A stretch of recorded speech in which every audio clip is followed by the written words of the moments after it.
ওসমান হাদির শারীরিক অবস্থা কেমন, কে গুলি করলো বা কারা করলো, কার ইন্ধন আছে এসবের পেছনে, বাংলাদেশের রাজনীতির ভবিষ্যৎ কি এবং কবে ধরা পড়বে আসামিরা, এই ভিডিওতে আমরা সেই প্রশ্নগুলোর উত্তর খুঁজে বের করার চেষ্টা করব। ওসমান হাদি গুলিবিদ্ধ হওয়ার পর বাংলাদেশের রাজনৈতিক অঙ্গন থেকে শুরু করে সাধারণ মানুষের মধ্যে বড় ধরনের চাঞ্চল্য তৈরি হয়। এই ঘটনা ঘটার প্রথম 4 থেকে 5 ঘন্টার মধ্যে সন্দেহভাজন আসামি বা কে গুলি করেছে তার কিছু ছবি ছড়িয়ে পড়ে সামাজিক মাধ্যমে। তারপর থেকে অনেক প্রশ্ন মানুষের মনে। এই ঘটনার প্রেক্ষিতে আমরা একজন ডিজিটাল ফরেনসিক বিশেষজ্ঞের সাথে কথা বলেছি। তিনি জানিয়েছেন কিভাবে মাস্কে ঢাকা অবস্থায় এবং দূর থেকে দেখা যে ঘটনাটা গুলি করে চলে গেল তাকে কিভাবে ফেস ডিটেক্ট করা হলো, কোন প্রযুক্তি এখানে কাজ করেছে সেটা আমরা জানার চেষ্টা করেছি। সর্বশক্তি নিয়ে মাঠে নেমেছে পুলিশ। অভিজ্ঞতা থেকে প্রযুক্তি সবকিছু সমন্বয় করে খুঁজছে সন্দেহভাজন অপরাধীকে। এমনকি ইনকিলাব মঞ্চের আহ্বায়ক ওসমান হাদি গুলিবিদ্ধ হওয়ার ঘটনায় সন্দেহভাজন ব্যক্তির ছবিও প্রকাশ করেছে ঢাকা মেট্রোপলিটন পুলিশ।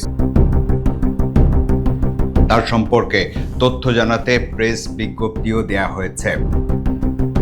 এখানেই শেষ নয়, ওসমান হাদিকে গুলি করা ব্যক্তিকে ধরিয়ে দিতে পারলে 50 লাখ টাকা পুরস্কার দেওয়ার কথাও ঘোষণা করেছেন স্বরাষ্ট্র উপদেষ্টা জাহাঙ্গীর আলম চৌধুরী।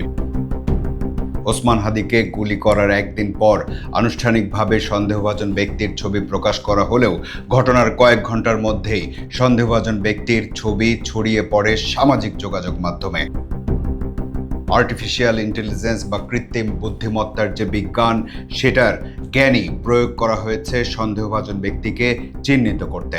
আমরা জিনিসটা দ্রুত এবং সন্ধ্যা 6টার মধ্যেই মূলত আপনার আমি বলতে পারি চেহারাটা আইডেন্টিফাইড, যে চেহারাটা আমরা সোশ্যাল মিডিয়াতে 18 অনেক ম্যাচিওর ওয়েতে আমরা রাত 10টায় ক্যালকুলেশন করে ভেক্টর ডায়াগ্রাম ইমেজ করে বললেই তো একটা দিলে একটা মব তৈরি হতে পারে, একটা ট্রায়াল হয়ে যেতে পারে।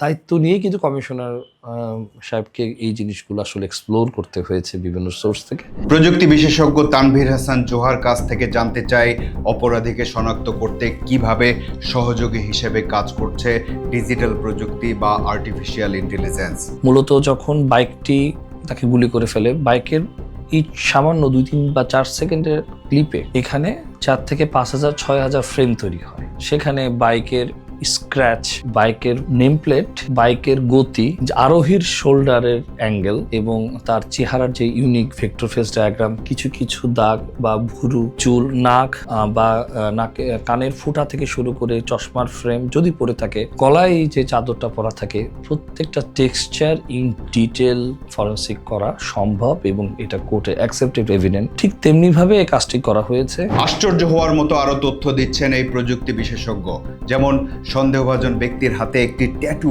আছে। প্রথমে যেটা পেয়েছি সেটা হচ্ছে ঘড়িটার এবং সবসময় সে দীর্ঘদিন ধরে ওই ঘড়িটা সে ব্যবহার করে থাকে, ঘড়ির কিন্তু কোনো চেঞ্জ নেই। তো ঘড়ি ঘামের রিয়াকশনের পরে সল্টেজ হয়ে কিছু অংশ উঠে গিয়েছে, সেটা যেমন এসেছে, তেমনি তার হাতে একটা ট্যাটু আছে।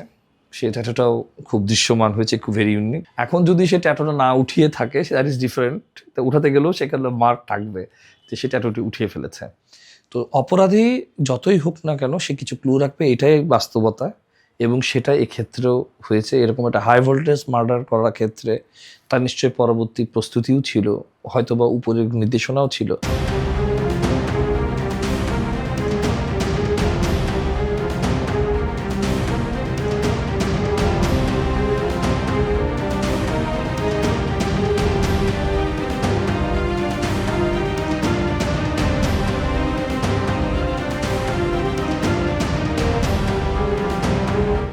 সন্দেহভাজন ব্যক্তিকে গ্রেপ্তারের আগে পুলিশ হয়তো তার নাম পরিচয় প্রকাশ করবেন না, এটাই স্বাভাবিক।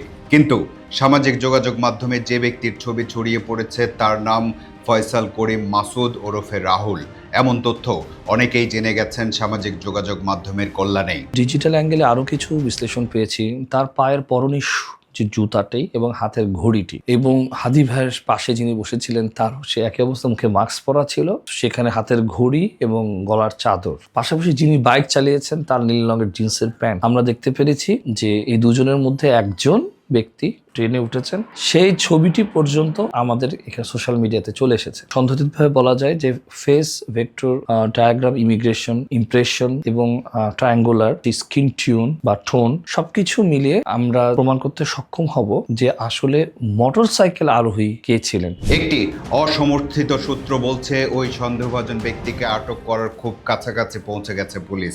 এমনও হতে পারে যে সহযোগী কাউকে ধরেও থাকতে পারে।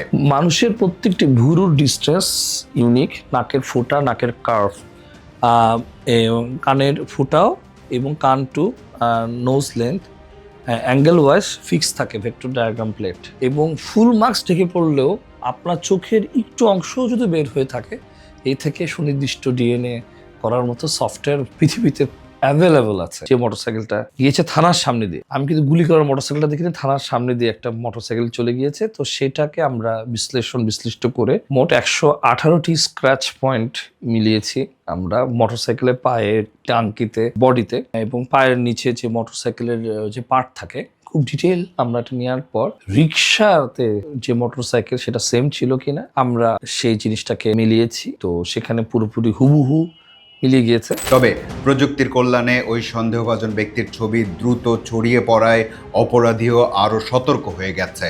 এটাও পুলিশের জন্য একটা প্রতিবন্ধকতা বটে। দেখুন, কোনো ক্রমে আমরা সঠিক ব্যক্তি ভাইরাল হয়েছে, যদি কোনো মিস্টেকিংলি কোনো ভুল ব্যক্তি আইডেন্টিফাই হয়ে যেত এই অ্যানালিসিসে, এর দায়িত্বটা তখন কে নিত?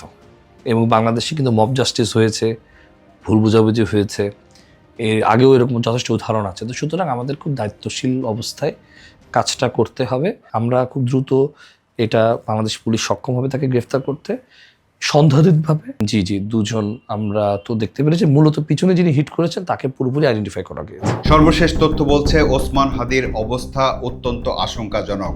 তার মস্তিষ্কে মারাত্মক ক্ষতি হয়েছে। এই ক্ষতি সামলে ওঠা যাবে কিনা সেটা সময়ে বলে দেবে। তবে সরকার এবং অনেক রাজনৈতিক দল মনে করে ওসমান হাদির উপর আক্রমণের ঘটনা আসন্ন জাতীয় সংসদ নির্বাচনকে বাধাগ্রস্ত বা বানচাল করার অপচেষ্টা।